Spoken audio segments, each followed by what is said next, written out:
minute and talk about graphically designed resumes or infographic resumes. So many people have asked me if they should attempt to match that Marissa Mayer resume that went viral not long ago. Very graphically designed, very colorful, graphs, charts, things like that. And my answer is a resounding no. No, you should not be going for a graphically designed resume or an infographic resume.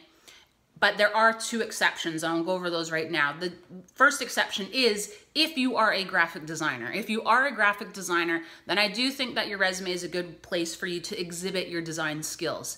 Secondly, the other exception is if you are literally printing your resume on paper to take to networking events and hand out there.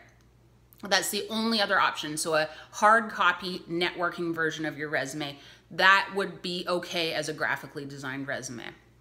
So why don't they work? First is the applicant tracking systems, or the ATSs, basically the robots that go through the resumes that are submitted for job applications. They tend to choke on things that aren't specific words and text. So to add a layer of complexity, a lot of applicant tracking systems are customized by the people who use them. So you really don't know what the criteria is for screening your resume.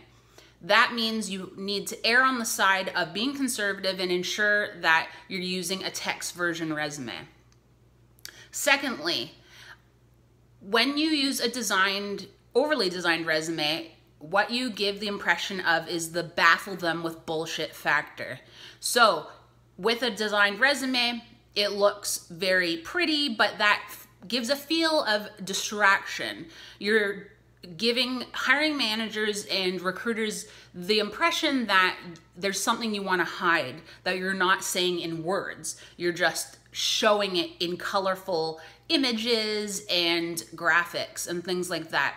So we want to avoid giving that impression all the time. And finally, I need to reinforce that content is king. So the words that you use in your resume are really, really important. Whether you're applying online or applying in person or applying via email, the words are what tell the story and provide a compelling reason to hire you. So if this feedback has you kind of mad, you spent all this time graphically designing your resume, what I would recommend you do instead is to take that graphically designed resume and put it on a personal website.